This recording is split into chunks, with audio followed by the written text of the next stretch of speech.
Hey, what's going on, world of YouTube? My name is Pat, and this is my quick little video review of Street Fighter 4. And to cut to the chase, the game's not all that great. And yeah, go ahead and post your hate mail on me now. I don't really care. Use your improper grammar, your you are fag, gay in face, ha ha ha, Lars. Just go and do all that. I don't really give a shit. Um, the fact is, I'm a hardcore Street Fighter fan. I own Fighting Street for the TurboGrafx 16. I own Street Fighter 2 for the SNES and also the Genesis. I own every single Street Fighter 3 game ever on the Dreamcast, as well as like Marvel vs. Capcom and 1 and 2, SNK, the X-Men series. I basically have bought damn near every single Capcom fighting game in the history of Capcom. And I'm a massive Capcom fighting game fan, and I just gotta say, they dropped the ball, man. Street Fighter 4 is a big step backwards from Street Fighter 3. That's all there is to it, pure and simple. When Street Fighter 3 came out, there are four characters that were from the original series. You had Ryu, Ken, Chun Li, and Akuma, and yeah, I'm pretty sure that's it. So you have four characters that were from it, and this new one comes out, and there's four characters. Actually, I go back. It was actually less than that when the first one came out because it was let's see, I don't think Chun Li came in on the first one, and I think yeah, Akuma wasn't in either, so it was only two. Dun dun dun. Anyways, no, but with this other one, it's like there's only a handful of new characters, and all of them are old characters. And on top of being old characters, there's Street Fighter 2 characters, and Street Fighter 2 characters can't hold a candle like to any Street Fighter 3 characters. Then Street Fighter 2 characters are really generic, and they're kind of like caricatures, and they're not nearly as well designed as Street Fighter 3 characters by any stretch of the imagination, to my opinion. And I think they probably went backwards for nostalgia factor, and also because like Street Fighter 2 was a success and Street Fighter 3 wasn't so much of a success. But I think in the long run, it's gonna end up being a mistake. So I'm not really happy with the characters, and I'm not really happy with the character design, and I think that they're they're very generic and very alike. And the only one that really sticks out to me, and I've played them all, is like probably Alferte, who is a pretty unique character, and he's really fast, and he's really close to Ibuki in that he zips around the stage really fast and can't take a hit, and like has no life. Like his life goes down like nothing, and he has to cherry pick his hits in there, but like the way that he moves and like how fast he is kind of makes up for it at the same time, just like Ibuki did in Street Fighter 3. Um, but other than that, yeah, they all just feel very generic. There's way too many charge characters, and if you're an upper level Street Fighter player like myself, and you've actually played in a tournament or two, like you know that charge characters are basically useless on the upper end of the spectrum, with the exception of maybe like Chun Li. And I think Chun Li is only up there because people are she's a fan favorite, and I never really like cared for her. I thought she got some better moves in Street Fighter 3, but yeah, she's unplayable to me almost in Street Fighter 4. But so I'm not really happy with the characters. The game mechanics are completely busted. They've done everything possible to remove skill as a factor. They really have, and that there's a little bit of memorization, and then like once you memorize everything, you realize that everything breaks down to paper, rock, scissors. And you know, I heard a reviewer claim that that's just following the formula that they've always done, but it's not the case. Whereas Street Fighter 3, yeah, there was tapping, or they've changed it to like an even simpler countering, which is awful. But there was tapping, there was you know, hit striking, and there was grabbing. Where, but there was also like beat down moves where you can like hop up in the air and hit someone. There was different approaches you can do, and there was different paces, and characters just had a good grab bag of approaches of things you can do. Whereas Street Fighter 4, like it feels like there's maybe two or three approaches that you can do with a character to another character, and the camera's way zoomed in, and the characters are all in your face, and they take up like way too much real estate on the screen.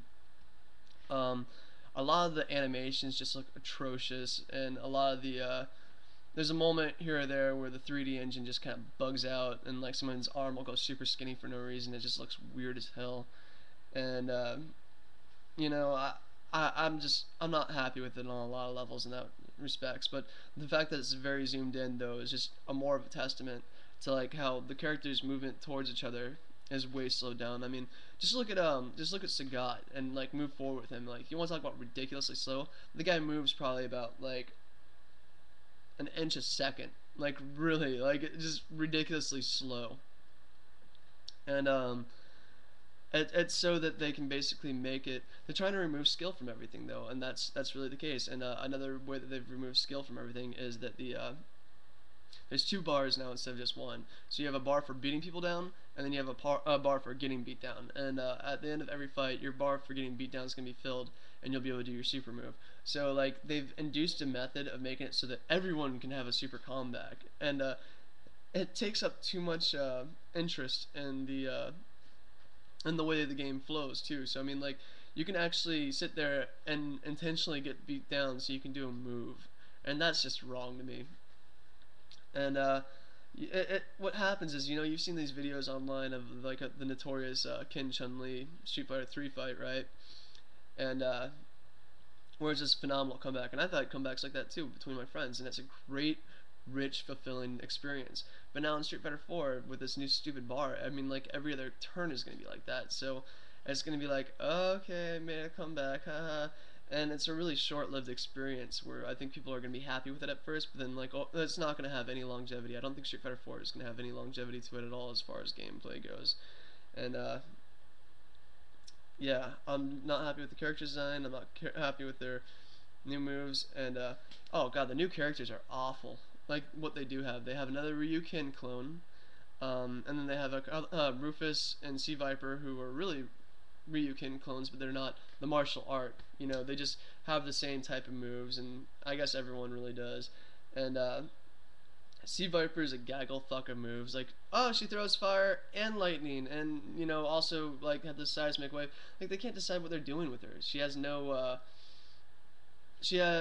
direction. Like her moves are just randomly thrown together, is what it feels like, and she's not a very good character to me at all. I think she's an awful character, and she's a really crappy SNK character, is what it is. She doesn't feel like a Capcom character, and same thing with Rufus. Rufus is like such a rehashed, boring ass, seen it a million times before SNK character of like, the fat American, and he's a gag character. Get it? And you're gonna have a bunch of people like, oh, Rufus is really good and this and that, but he's just not a very good character. I don't think. He's horrible design. I don't like his moves, and he just has the typical, like expanding striking move, up in the air move, and like whatchamacallit, like he's got some kind of flop, I guess, and he's not very good by any means. However, though, like I said, Afrute is really good, and Afrute, and and Abel is actually pretty good too. But the only issue with him is that his big niche move is this series of beatdowns. But once again, though, it's like the player like who has any experience at all will know that there's gonna be a 50% chance of him doing one thing or the other, and like once they realize that, they're gonna react to that move in one way or the other, and it's like a 50% coin flip chance that they're gonna get it one way or the other. And you know, I'm okay with games that nerf out the mechanics and make it so that a mediocre player can take on a hard player or a really good player, and that's fine for games like Smash Brothers and things like that, and maybe even Power Stone. But this game, no, this game is Street Fighter. This is supposed to be like an unlimitless level cap of you can always get better, and that's what Street Fighter 3 was, and that's why Street Fighter 3 was so cool. But now it's just like they've made the mechanics so insanely simple to master. I mean, like with your Zangief, you can go like pile driver, pile driver, pile driver, because I mean the move's not hard to do at all now, and it like almost gets obnoxious sometimes because it feels like it goes off when it's not even supposed to. And also like the fact that it gives everyone bars, so like you don't have to earn your bar up that just getting beat down, like I was saying before, and that everything's so insanely easy, and countering is nerfed out to crap too. So it's like pressing two buttons, right? And you're gonna do it no matter what now, as opposed to with Street Fighter 3 that you actually had to press forward on the directional pad to instance the move happen, and that you had to deal with the rhythm, and like you had to have inhuman reaction time if you ever want to tap through some of these moves in Street Fighter 3. But now with Street Fighter 4, it's just way too easy. So I'm not happy with the game. It's still a good game in regards to a fighting game, but not a good Street Fighter game. And that's about it for my review. Post your hate mail.